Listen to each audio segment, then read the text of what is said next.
तो क्या चीज का सुशासन है, क्या चीज के मतलब ये आम लोगों की बात कर रहे हैं, गरीबों की बात कर रहे हैं, ये तो साले सब लूट रहे हैं।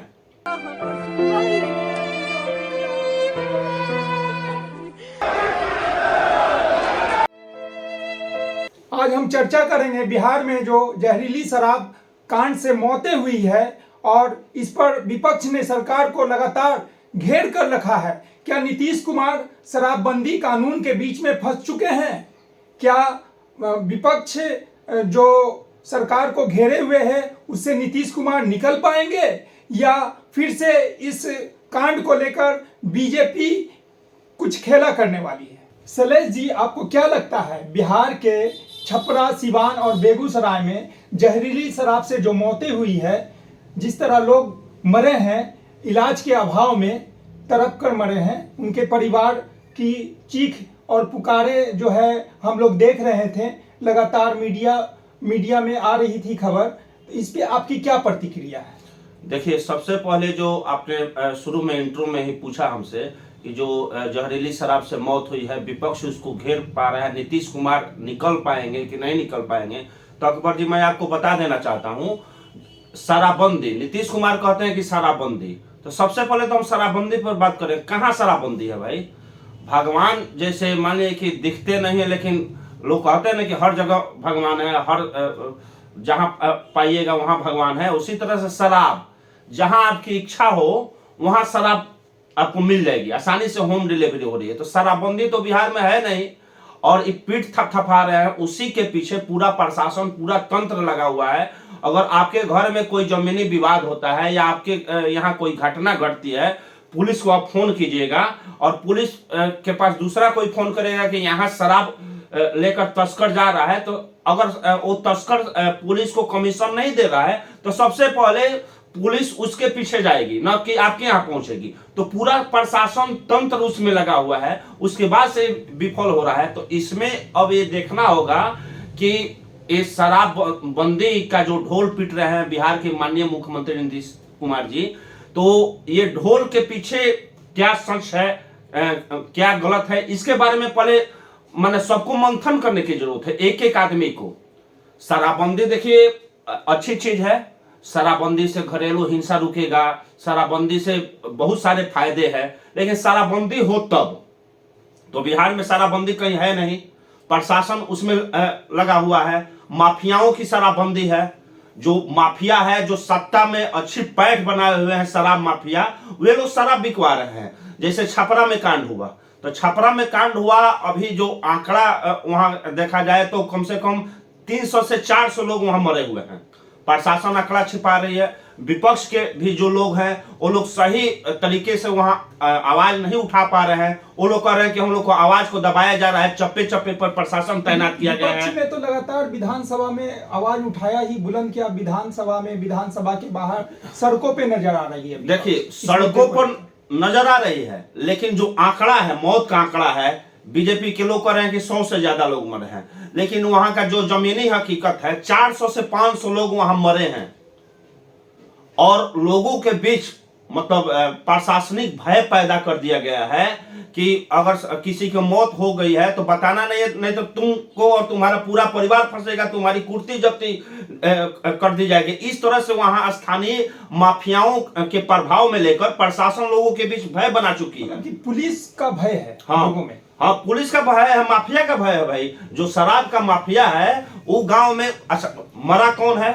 आंकड़ा देखिए अकबर जी, तो मरा कौन है? सबसे जो गरीब है, मजदूर है, जो दिन भर मजदूरी करता है, थका हारा हुआ शाम को घर आता है, वो शराब पीता है। देसी शराब है, जो स्पिरिट का शराब है, अंग्रेजी शराब तो है नहीं।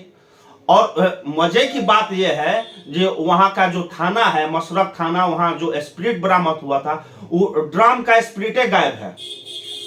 तो इससे तो साफ जाहिर होता है कि थाना मिलकर ही शराब बनवा रहा है, बिकवा रहा है, और इन लोग के पास की स्पिरिट बह गया, चूहा काट दिया, यही सब बात सामने आएगा।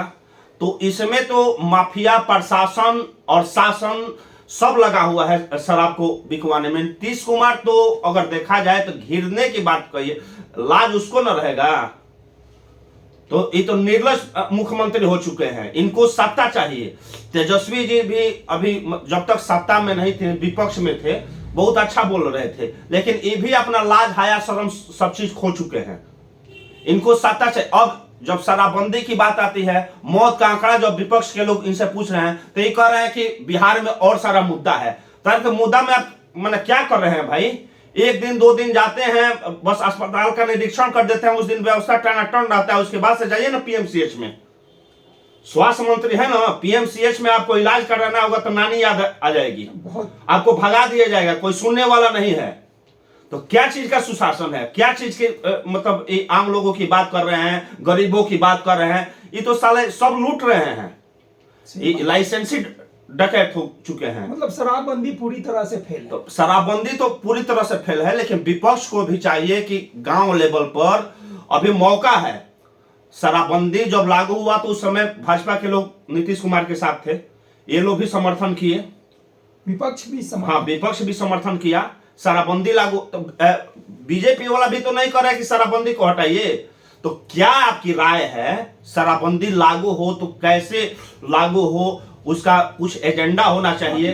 विपक्ष का विरोध किस बात को लेकर है? विपक्ष तो बस मैंने मरा है गरीब आदमी। देखिए मरा है अकबर जी, मैं जेन्युइन बात करूंगा, मरा है गरीब आदमी और ये अपना भजा रहे हैं इस माहौल को, विपक्ष वाले हम मुद्दा बना के सरकार को घेरने का।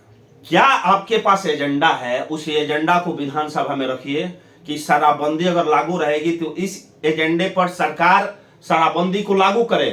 प्रशासनिक यहाँ नाकामी है, अपना सुझाव दे। तो ये सब खाली हल्ला हो रहा है। मान लीजिए गरीब मरा है, 400-500 लोग मरे हैं, लोगों के बीच भय का बात बढ़ रहा है, मुआवजा की बात आ रही है, तो मुआवजा नहीं मिलेगा, मिलेगा दुनिया भर का। गोपालगंज में खजूरबानी कांड हुआ था तो वहां सबको मुआवजा दिया गया, और यहाँ के लिए प्रावधान नहीं है तो डीएम देंगे, तो शराब माफिया से वसूलेंगे, तरह तरह की बातें टीवी डिबेट पर सामने आ रही है। तो नीतीश कुमार तो विफल हो चुके हैं और निर्लज हो चुके हैं। ऐसे राजा को, ऐसे मुख्यमंत्री को सत्ता में रहने का 1 मिनट का अधिकार नहीं है। शराब पिया मर गया, उसको हम लोग मदद करेंगे, सवाल ही पैदा नहीं होता। ये तो इतनी गंदी बात है। और अगर आप लोगों में से कोई इस बात को सोचता है तो आप कहिए कि शराबबंदी को बंद कर दीजिए। तो राज कर रहे हैं आज देश में, उनके राज्य में भी लागू है, और वहां पर क्या हो रहा? शैलेश जी, नीतीश कुमार का विधानसभा में दिया हुआ बयान काफी वायरल हुआ है जी, कि जो पिएगा वो मरेगा जी, कहां तक सही है? आपको क्या लगता है? चलिए हम कुछ देर के लिए बात मान लेते हैं कि जो पिएगा वो मरेगा। जो मतलब नशीला चीज आता है, जितना भी बीड़ी सिगरेट गुटखा, तो नशा नाश का जड़ है, उस पर बहुत सारी चेतावनी लिखी रहती है। तो हर कोई बात जानता है कि जो पिएगा वो मरेगा। तो शराबबंदी आप लागू जब किए हैं, बिहार के आप मुख्यमंत्री हैं, प्रशासन आपका है, तो इतनी बड़ी मात्रा में शराब कहां से बन गई, कहां से आ गया? तो जो पिएगा वो मरेगा, वो बात सही है, लेकिन इसके लिए जिम्मेवार कौन है? आप हैं। और जनहित में मुख्यमंत्री पर एफआईआर होना चाहिए, और सारे मौत का एफआईआर होना चाहिए, इनको जेल जाना चाहिए। जो इनकी कुर्सी का नशा इनको पकड़े हुए है, सत्ता के नशे में जो चूर हैं, अनाप शनाप बोल रहे हैं। विधानसभा में भी हम लोग लाइव देखते हैं, जो सत्र चलता है उसमें विधायकों को तुम तड़ाक करने लगते हैं, तुम्हारा गर्मी शांत कर देंगे, तुमको सिखा देंगे। ये मैंने कतई उचित नहीं है। हाँ, आपा खो देते, ये कतई देखने में आ रहा है। नीतीश कुमार बहुत से मौकों पर अपना आपा ही खो देते हैं। देखिए हर चीज का एक समय होता है। घर में रोज अगर मैंने मीट खाइएगा, घर में डेली पनीर की सब्जी खाइएगा तो अच्छा नहीं लगेगा। तो इनको 25 साल हो गया लगभग, 2005 से लगातार बिहार के मुख्यमंत्री बने हुए हैं। अब इनको हटना चाहिए, और एज इनका भी हो चुका है। किसी नौजवान को बिहार की कमान संभालनी चाहिए और नया एजेंडा लेके आना चाहिए। शराबबंदी अगर लागू करना है तो क्या एजेंडा है? कोई शराब कोई पिए उससे दिक्कत नहीं है, रुकेगा तो नहीं, खाने पीने पर आप बैन नहीं कर सकते हैं। तो एक एजेंडा होना चाहिए। कोई उत्पाद कर रहा है तो उसके लिए स्पेशल सेल बने, स्पेशल पुलिस उसके लिए बने। एक जिला में है आबकारी विभाग, लेकिन बाकी थानों में जो थाने की पुलिस है, क्राइम को छोड़कर शराब के पीछे लगी हुई है। हो कुछ नहीं रहा है, हर जगह शराब मिल रहा है। तो ये सब चीजों पर काम करने की जरूरत है, एजेंडा बनाकर विपक्ष को पक्ष को मिलकर, और इस पे काम करने की जरूरत है। शैलेश जी, जहरीली शराब से मौत जितनी मौतें हुई जी। है, सरकार आंकड़ा को छुपा रही है या विपक्ष इसको बढ़ा चढ़ा कर पेश कर रही है? देखिए, ये तो बात एकदम परफेक्ट है कि सरकार आंकड़े को छुपा रही है। मैंने पहले भी आपको बताया कि जो वहां मौत का आंकड़ा है, 2-4 मौत जब होने लगी, सोशल मीडिया का जमाना है, सोशल मीडिया पर ये सब चीज आने लगा, पक्ष विपक्ष के लोग इसको मुद्दा बनाने लगे, तो उसको दबाया जाने लगा। मौत हो रहा है, मान लीजिए कि कोई बनारस गया है, कोई गोरखपुर गया है, पटना पीएमसीएच में डर से कोई नहीं ला रहा है कि हम पर एफआईआर हो जाएगा, हमारा पूरा परिवार, इस तरह का माहौल मतलब गांव में बना दिया गया है। और जिस गांव में मौत हुआ है, उस गांव में जाकर देखिएगा तो उस गांव को पुलिस छावनी में तब्दील कर दिया गया है, और माफिया के संरक्षण में प्रशासन वहां काम कर रहा है।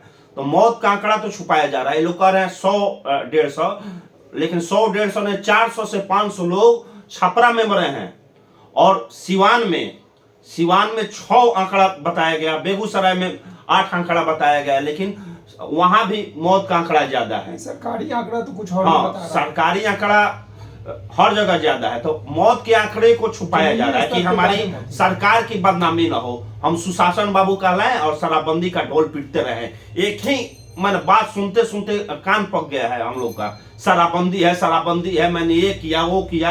अरे भाई क्या किया है? खाली शराबबंदी छोड़कर और सारे मुद्दे पर आप बात कीजिए ना। तो ये सब मुद्दे पर ये लोग बात, भी तो वो कंप्लीट वो आपका सक्सेस नहीं हुआ ना। कहाँ सक्सेस हुआ? शराबबंदी तो है ही नहीं।